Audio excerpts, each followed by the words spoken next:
In fact, there is another option, not just a possibility, but a probability. If the Qumran community never refer to themselves as Essenes or Saya, they do employ a number of the Hebrew and Aramaic terms.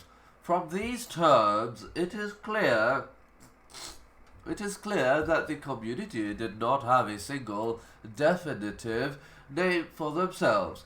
They did, however, have a highly distinctive and unique concept of themselves, and this concept is reflected by a variety of appellations and designations. The concept rests ultimately on the all-important covenant, which entailed a formal oath of obedience, totally and eternally, to the law of Moses. The authors of the Dead Sea Scrolls would thus refer to themselves as, for example, the keepers of the covenant, as synonyms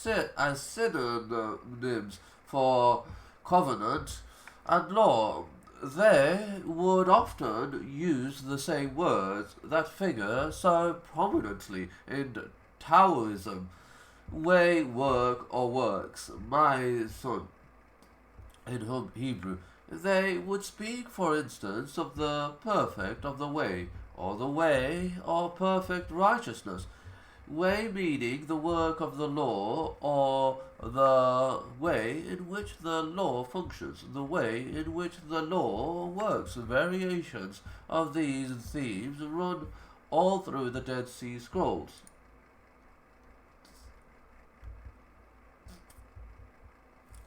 To denote the Qumran community and its members, in the Habakkuk commentary, Eisenman, continuing this line of thought, found one particularly important such variation, the Osir HaTorah, which translates as the doers of the law. This term would appear to be the source of the word Essenes, for the collective form of Osir HaTorah is Osim, pronounced Osim.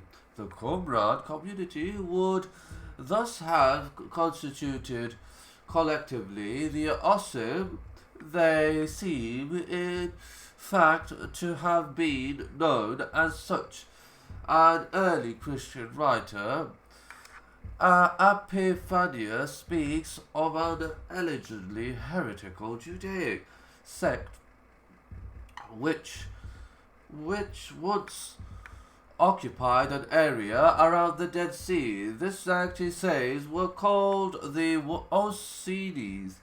It is fairly safe to conclude that the Essenes, of Epiphanius, and the Osim of the Qumran community were one and the same.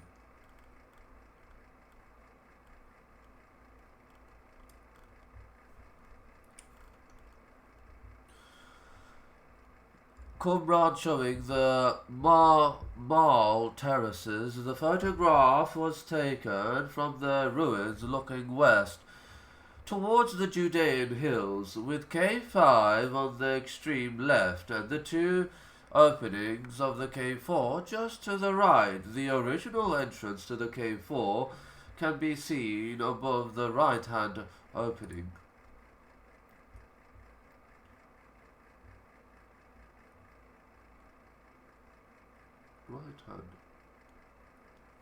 Right hand opening, right.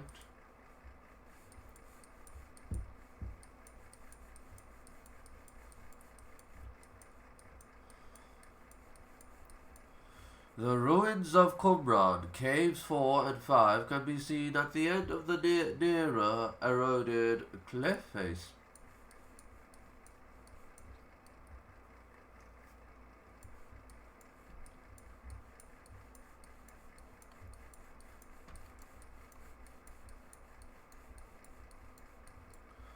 The interior of Cave 4 Qumran, where the largest number of fragments were discovered in 1952. Fragments of up to 800 different scrolls were retrieved.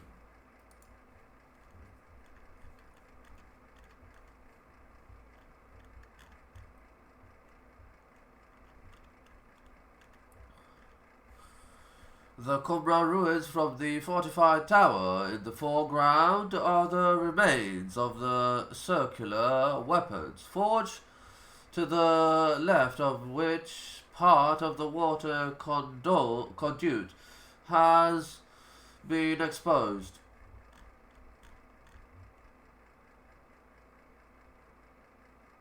Wow. Wow. Remains of the main waterway into the Qumran community. The site had a complex water system fed from seasonal water flowing in the wadi behind the ruins.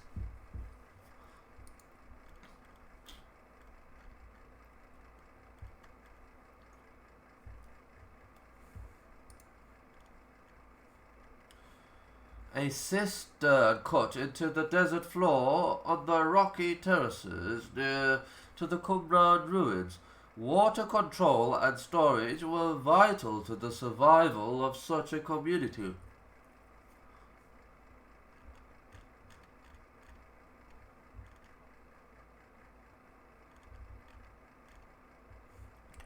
The water supply to Qumran depended upon this water tunnel carved through solid rock. In the cliff face, the water was dammed in the wadi and directed through this tunnel.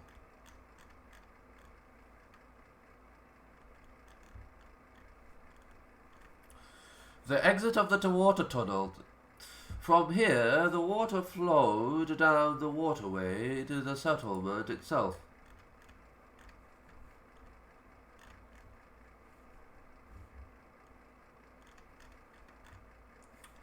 Several of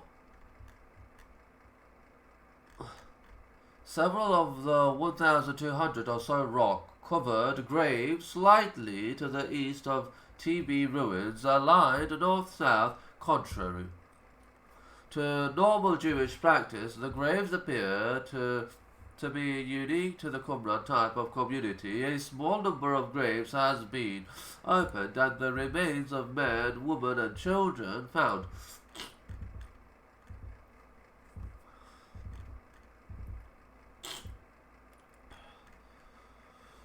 A dozen or so Qumran-type graves aligned north-south have been discovered, some 9 miles south of Qumran at El Gulwer. Clearly, there was a settlement also on this site. The caves in the wadi and cliffs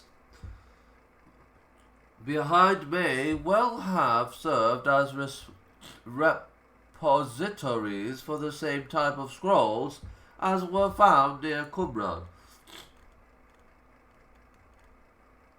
Ruins of a settlement of an El Gouwer near to the graves. The ruins have been dated to the Herodian period.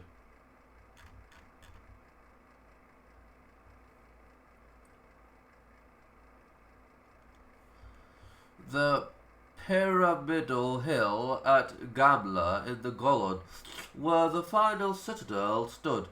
Here, on the 10th November 67 AD, 4,000 zealots died fighting the Romans and another 5,000 killed themselves by jumping over the cliff.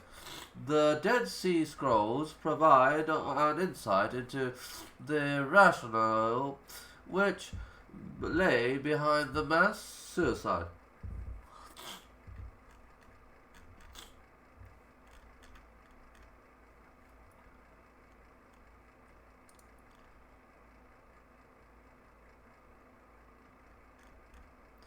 The ruins of Masada where on 15 April 74 AD, zealots, men, women and children were killed themselves rather than surrender to the Romans.